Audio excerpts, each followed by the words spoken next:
మాకు ఇది లేదు అని చెప్పి స్పెసిఫికేషన్స్ లేదు అని చెప్పారు.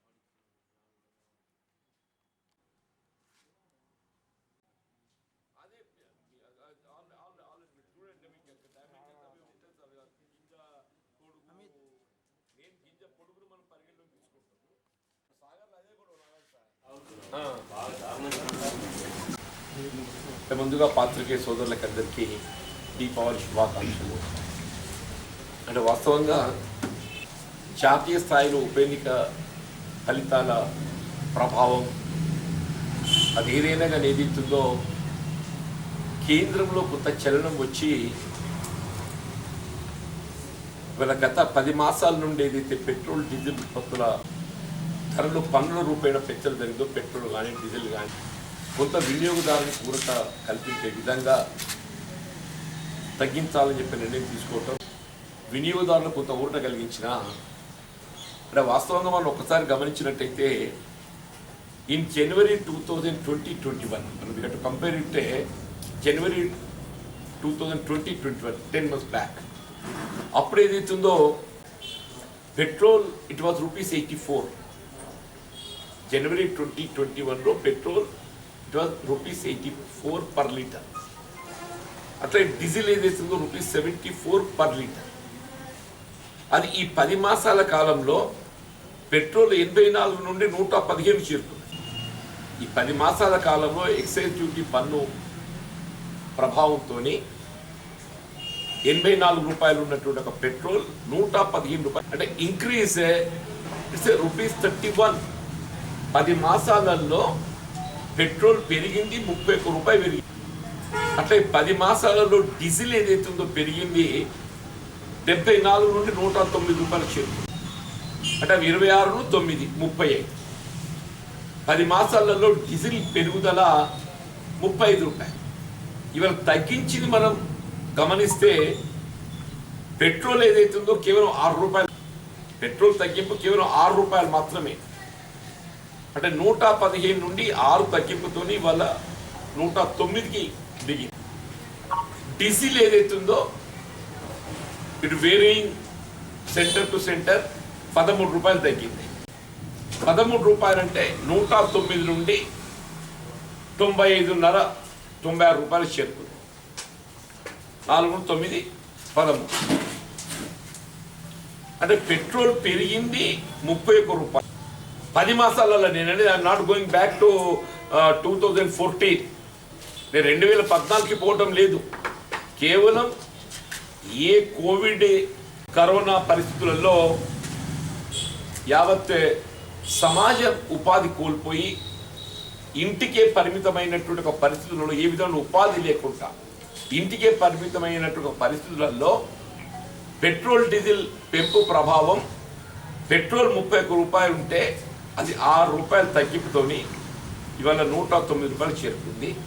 డీజిల్ ఏదైతుందో ₹74 నుండి ₹35 పెంపుతోని ₹109 చేరుకుని అది ఇవాళ ₹13 తగ్గింపుతోని ₹95.50 దిగి.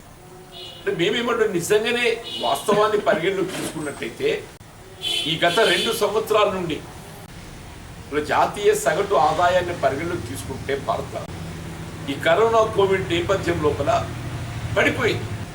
మీరు ప్రజలపై పన్నుల భారాన్ని తగ్గించాలి. మీరు అటువంటిది ప్రజలపై ఇబ్బడి ముబ్బడిగా పన్నుల భారం వేసి ఇవాళ మొత్తానికి జాతీయ స్థాయిలో ఇవాళ ఉప ఎన్నికల ఫలితం ప్రభావంతో కొంత ఊరట కలిగిస్తున్నాం అనే ఒక భావన కలిగించాలని ప్రయత్నం. ఎందుకంటే నేను రాబోయే యూపీ ఇప్పుడు ఏ రాజకీయ పార్టీకైనా భవిష్యత్తు నిర్దేశించేది ప్రధానంగా ఉత్తరప్రదేశ్. అది ఏ రాజకీయ పార్టీ కానీ. కాబట్టి రేపు రాబోయే యూపీ ఎన్నికల దృష్టిలో ఉంచుకొని ప్రజల్లో నెలకొన్నటువంటి అసంతృప్తి దృష్ట్యా ఇవాళ పెట్రోల్ ₹6 డీజిల్ 13 తగ్గించిండ్రు. మేమేమంటున్నామంటే రియల్లీ అట్లీస్ట్ 2014కి పోకున్నా ఈ రోల్ బ్యాక్ ఇటు జనవరి 2021 కనీసం జనవరి 2021లో ఉన్న పరిస్థితికి దీన్ని రోల్ బ్యాక్ చేయండి. ఇలా ఈ ₹6 ₹13 కేవలం కంటి తుడుపు చర్య మాత్రమే అని చెప్పి అంటున్నాం. ఇవాళ నిర్మాణ రంగంలో కానీ, సర్వీస్ సెక్టర్ కానీ, మీరు ఏ రంగం తీసుకున్నా ప్రతి రంగాన్ని ప్రభావితం చేసేది వీళ్ళ పెట్రోలియం ఉత్పత్తులు అని చెప్పక తప్పదంట అంటున్నాను. కాబట్టి మీరు take it back to January 2021 so that petrol will go back to rupees 84. Petrol should go back to rupees 84. అంటే ఇవాళ 109 ఏదైతే బయట ప్రైస్ ఉన్నదో 84 పోరాట ఇంకా 25 రూపాయలు తగ్గాలి. పెరిగింది 31 రూపాయలు పెరిగితే 6 రూపాయలు తగ్గించారు, ఇంకా 25 రూపాయలు తగ్గాలి పెట్రోల్. అట్లా డీజిల్ ఏదైతే మీరు తగ్గించి కేవలం 13 రూపాయలు మాత్రమే తగ్గించింది, పెంచింది 35 రూపాయలు, అంటే ఇంకా 22 రూపాయలు తగ్గాలి. 35లో 13 పోతే ఇంకా 22 రూపాయలు డీజిల్ తగ్గాలి. అట్లా ఆడబిడ్డలకు సంబంధించి అయితే నిజంగా కూడా మరీ గౌరవం నిజంగా చెప్పంటూ నేను ఏ బేటీ పడావో బేటీ బచావో అని చెప్తున్నారు మన ప్రధానమంత్రి గారు. ఆ బేటీ ఆ ఆడబిడ్డల సంక్షేమాన్ని ఏదైతుందో ఏ విధంగా నీరు గారుస్తున్నా అనేది గమనించాలని చెప్పంటున్నాను. January 2021 చెప్తున్నాను, నేను మళ్ళీ 14 పోతాను. నేను January 2021లో ఇట్ వాజ్ 700 రూపీస్, ఇంకా 5 రూపాయలు తక్కువనే ఉంది కుకింగ్ గ్యాస్ సిలిండర్ బుడ్డి. అది ఇవాళ ఏదైతుందో 950 రూపాయలు చేరుకున్నది, 950. అంటే కేవలం 10 మాసాలలో 250 రూపాయలు పెరిగింది. కేవలం 10 మాసాలలో 250 రూపాయలు పెరిగింది. ఇప్పుడు ఏదైతుందో at least you take it back. ఆనాడు యూపీఏ ప్రభుత్వ హయాం లోపల కుకింగ్ గ్యాస్ పై కేంద్ర ప్రభుత్వం కల్పించేటువంటి ఒక రాయితీ ఆరంభంలోనే దాన్ని కంపెనీకి ఇచ్చి వినియోగదారునికి భారం లేకుండా చేస్తుంది. అది వల్ల రాయితీ పూర్తిగా ఆల్మోస్ట్ జీరోకు చేరుకున్నది. మరి కుకింగ్ గ్యాస్ కూడా ఏదైతున్నదో ఇప్పుడు January 2021 తీసుకెళ్లాల్సిన ఒక బాధ్యత కేంద్ర ప్రభుత్వంపై ఉందని చెప్పక తప్పదంట. అట్లా సిమిలర్లీ ఇలా రాష్ట్ర ప్రభుత్వాలు కూడా అని చెప్పంటున్నా. వీళ్ళ టీఆర్ఎస్ ప్రభుత్వం మరి రాష్ట్రంలో కేసీఆర్ ఒకవైపు ఏదైతుందో కేంద్రానికి తొత్తుగా తోక పార్టీగా కొనసాగుతూ, ఇంకోవైపు ఏదైతుందో తన వైఫల్యాలను కేంద్రానికి ముడిపెడుతూ ప్రజలపై పన్నుల భారం వేయడానికి కూడా మేము తీవ్రంగా ఖండిస్తున్నాం. ఇటు పెట్రోలియం ఉత్పత్తులు, పెట్రోల్, డీజిల్ ఏదైతే రాష్ట్రం విధించేటువంటి ఒక పన్నుల భారం వ్యాటే కానీ సేల్ ట్యాక్సే కానీ దాన్ని కూడా ఈ రోల్ బ్యాక్. ఇవాళ దీంతో పాటుగా ఇలా ప్రధాన రంగమైనటువంటి ఒక వ్యవసాయం అని చెప్పంటుంది. ఇలా వ్యవసాయానికి సంబంధించి ఇవాళ వ్యవసాయం ఉమ్మడి జాబితాలో ఉండటాన్ని, వ్యవసాయం ఏదైతే ఉందో వీళ్ళ కాన్స్టిట్యూషనల్గా ఇది ఉమ్మడి జాబితాలో ఉంది.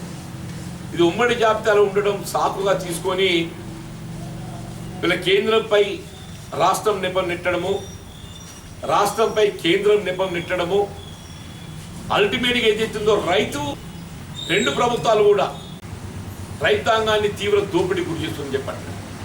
వీళ్ళ వాస్తవంగా కనీస మద్దతు ధర అనేది వీళ్ళ కేంద్ర ప్రభుత్వం రాష్ట్ర ప్రభుత్వాల సూచనలను కేంద్ర ప్రభుత్వము రాష్ట్ర ప్రభుత్వాల సూచనలను పరిగణలోకి తీసుకొని వ్యవసాయ ఉత్పత్తుల కనీస మద్దతు ధర నిర్ణయం అనేది ఏదైతున్నదో మినిమం సపోర్ట్ ప్రైస్ ఏదైతే నిర్ణయం చేయడం జరుగుతుందో that must be assured to the farmer. వీళ్ళ జిల్లా స్థాయిలో ఉండేటువంటి ఒక రెవెన్యూ అధికార యంత్రాంగం యొక్క ప్రధాన బాధ్యత అంటున్నాను. పాలనా అధికారులు, రెవెన్యూ అధికార యంత్రాంగం యొక్క ప్రధాన బాధ్యత వీళ్ళ నూతన వ్యవసాయ చట్టాలు ఏదైతున్నదో వీళ్ళ కనీస మద్దతు ధర కల్పనకు వీళ్ళ కేంద్ర ప్రభుత్వం బాధ్యత నుండి వైద్యులను జరిగిందో దాన్ని సుప్రీంకోర్టు నిలిపివేసింది. గమనించాలి. ఇక్కడ కేంద్ర ప్రభుత్వం అమలు తలపెట్టినటువంటి నూతన వ్యవసాయ చట్టాలను వీళ్ళ కేంద్ర ప్రభుత్వం నిలిపివేసింది. అంటే నూతన వ్యవసాయ చట్టాలు అమల్లో లేనప్పుడు అంతకన్నా ముందున్నటువంటి యొక్క వ్యవసాయ చట్టాలు అమలు చేయవలసినటువంటి బాధ్యత వీళ్ళ జిల్లా స్థాయిలో రెవెన్యూ అధికార యంత్రాంగం, పాలనాధికారుల బాధ్యత అని చెప్పంటున్నారు. వీళ్ళ 1960 రూపాయలు వరిధాన్యం ఉంటే 1600 1700 అమ్ముకునే పరిస్థితి ఏర్పడ్డదని చెప్పండి. ఆరుతడి పంటలు కన్వర్ట్ కావాలి. వరి ధాన్యం సేకరణ ఏదైతుందో కేంద్ర ప్రభుత్వం సహకరించడం లేదు అని రాష్ట్రం, మేము రాష్ట్రం సేకరిస్తే మేము వద్దంటున్నాం అని చెప్పిన కేంద్రం పేర్కొంటూ వీళ్ళ రెండు కూడా చెప్పంటూ నేను మీరు ఎప్పుడైతే నూతన వ్యవసాయ చట్టాల అమలు సుప్రీంకోర్టు నిలిపివేసిందో వీళ్ళ కనీస మద్దతు ధర రైతాంగానికి కల్పించవలసిన బాధ్యత జిల్లా అధికార యంత్రాంగాన్ని దయచేసి గమనించాలని చెప్పంటుంది. కనీస మద్దతు ధర 1860 రూపాయలు ఉంటే 1870 రూపాయలు 1870 మార్కెట్లో 1700 1600 మించి లేదు అని చెప్పండి. అంటే ఆల్మోస్ట్ దాదాపు ప్రతి క్వింటల్ పైన 300 రూపాయలు రైతు నష్టపోతున్నట్టున్నాయి. వీళ్ళు జిల్లా రెవెన్యూ అధికార యంత్రాంగం పాలన అధికార యంత్రాంగం ఏం చేస్తుందని చెప్పంటుంది. మీ బాధ్యత మీరు మార్కెట్ సందర్శిస్తున్నదా? Earlier the revenue official joint collector use to visit agriculture markets regularly. వ్యవసాయ మార్కెట్లు సందర్శించి వీళ్ళు కేంద్రం నిర్ణయించిన కనీస మద్దతు ధర కల్పన కొరకు ఏదైతుందో ట్రేడర్ ఎవరైనా కనీస మద్దతు ధర కల్పన కంటే తక్కువ ధర కొంటే ఈ యూస్ టు బి చార్జ్. కనీస మద్దతు ధర కంటే తక్కువ ఎవరైనా ట్రేడర్ రైతు దగ్గర ధాన్యం కానీ ఇతర వ్యవసాయ ఉత్పత్తులు కొనుగోలు చేస్తే వాడు లైసెన్స్ రద్దు చేస్తున్నారని చెప్పంటున్నాయి. వ్యవసాయ మార్కెట్ అధికారులు ఏదైతుందో అధికారికంగా ప్రకటిస్తుండ్రు. మక్కకు పలికిన ధర 1760 రూపాయలు అని చెప్తానే. జిల్లా రెవెన్యూ అధికార యంత్రాంగం ఏం చేస్తుంది అని నిద్రపోతుందా?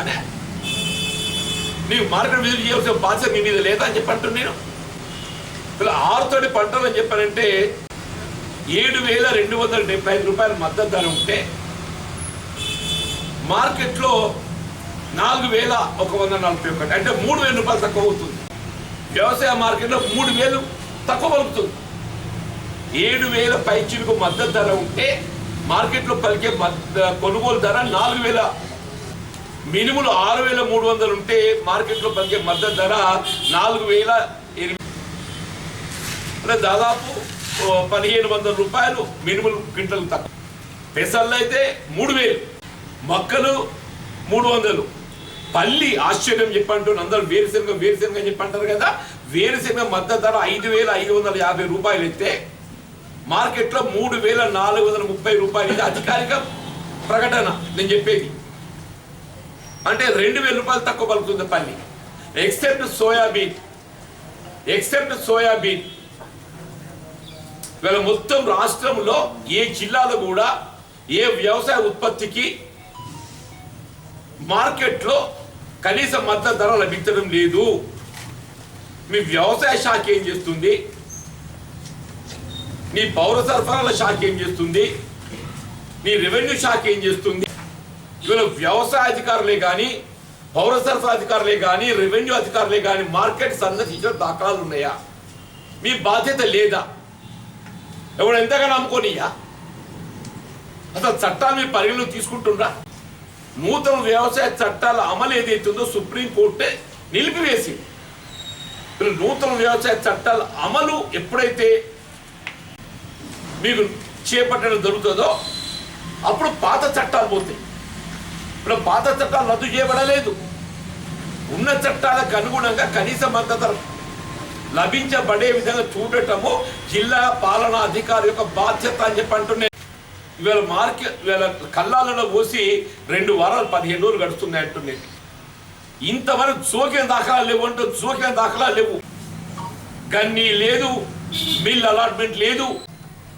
మీరు రెండో పంట సంగతి పక్కన పెట్టిన ఆయన రెండో పంట అనేది ప్రభుత్వ నిర్ణయం. అది ఇంకా నిర్ణయం ఏదైతుందో ఉన్నది. కానీ ఉన్న ప్రకారంగా ఏదైతుందో ఖరీఫ్ పంటకు మద్దతు ధర కల్పింపబడటం వీళ్ళ ప్రస్తుత అధికార యంత్రాంగం యొక్క బాధ్యత. ఏమైనా పత్తికి 10,000 వలుకుతున్నది. అరే అయినా పత్తి 10-12 క్వింటాలు వచ్చి 4 క్వింటాలు వస్తుంది తెలుసా ఎవరికని సంగతి? పత్తి 10,000 వలుకుతుందని చెప్పి మాట్లాడేటోడు ఏదైతున్నదో పత్తి ఎకరా ఏదైతుందో 10-12 క్వింటాల్ యావరేజ్ క్రాప్. ఇలా 4 క్వింటాలు మించి ఎవరికి రావటం లేదు. జిల్లా పాలనా అధికార యంత్రాంగం ఏదైతుందో వాస్తవాలు గ్రహించి మార్కెట్లు సందర్శించండి. కనీస మద్దతు ధర లభింప చేయటం వీళ్ళ జిల్లా అధికార యంత్రాంగం బాధ్యత. తక్కువ కొనుగోలు చేసిన ట్రేడర్ పై చర్య తీసుకోండి. తక్కువ కొనుగోలు చేసిన ట్రేడర్ పై చర్య తీసుకోవాల్సిన ఒక బాధ్యత జిల్లా అధికార యంత్రాంగంపై ఉందని చెప్పి అంటున్నాను. వీళ్ళ కొనుగోలు కేంద్రాలు నామమాత్రంగా ప్రకటనతో సరిపోదు. తూకం ఆరంభించండి. రెండో పంటకు సంబంధించి కూడా వీళ్ళ కేంద్ర రాష్ట్ర ప్రభుత్వం ఈ బాధ్యతలు వైద్యులుగా లేరు. ఇవాళ రైతు నేల స్వభావానికి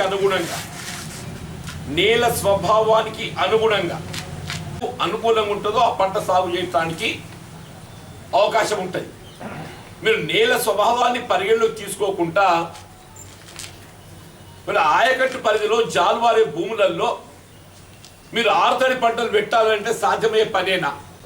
మీరు వ్యవసాయ శాస్త్రంలో సర్టిఫికేట్ ఇవ్వండి. ఒకటి నేను అడుగుతున్న వ్యవసాయ శాస్త్రవేత్తలు ఏదైతే ఉందో ఈ భూమిలో ఈ పంట పెట్టండి, మీరు ఆశించినట్టు దిగుబడి వస్తుంది చెప్పి ఒక సర్టిఫికేట్ ఇవ్వండి. అసలు మీ భూసార పరీక్ష కేంద్రాలు ఉన్నాయి, ఎక్కడ పనిచేస్తుందా అని మొత్తం తెలంగాణలో జగిత్యాల జిల్లాలో ఎన్ని భూసార పరీక్ష కేంద్రాలు పనిచేస్తున్నాయి? వీళ్ళ రైతు పండించే ఏ వ్యవసాయ ఉత్పత్తి అయినా వీళ్ళ కేంద్ర ప్రభుత్వం నిర్ణయించేటువంటి కనీస మద్దతు ధర కల్పన అది రాష్ట్ర ప్రభుత్వ బాధ్యత. మీరు ఐకేబీ ద్వారా ధాన్యాన్ని సేకరిస్తారా? మీరు ఎఫ్సిఐతో మీరు ఏం ఒప్పందం కుదుర్చుకుంటారు? వీళ్ళ ఆరుతడి పంటలకు సంబంధించి ఈ మార్కెట్ కొనుగోలు కేంద్రం ఏమైంది? వీళ్ళ ఆనాడు ఉమ్మడి రాష్ట్రంలో ఏదైతుందో విధిగా అది ఖరీఫ్ కానీ రబీ కానీ విధిగా మొక్కజొన్నతో పాటు ఆరుతడి పంటలన్నీ కూడా మార్కెట్ను పంట దిగుబడి వచ్చే సమయానికి రంగంలోకి దించి ట్రేడర్లను వాళ్ళ మోసాలను అదుపు చేసే విధంగా చర్యలు చేపడుతుంది. అసలు కనీస మద్దతు ధర ఏదైతుందో ఇది ప్రభుత్వ బాధ్యత అనే దాన్ని కూడా విస్మరిస్తుందని చెప్పంటున్నాను. కనీస మద్దతు ధర ప్రభుత్వ బాధ్యత, దయచేసి గుర్తించండి. యాజ్ న్యూ అగ్రికల్చర్ లాస్ నూతన వ్యవసాయ చట్టాలు అమలులోకి వచ్చేంత వరకు కనీస మద్దతు ధర చేయడం అమలు చేయబడటము ఇవాళ రాష్ట్ర ప్రభుత్వ బాధ్యత, కేంద్ర రాష్ట్ర ప్రభుత్వ బాధ్యత అంటున్నాయి.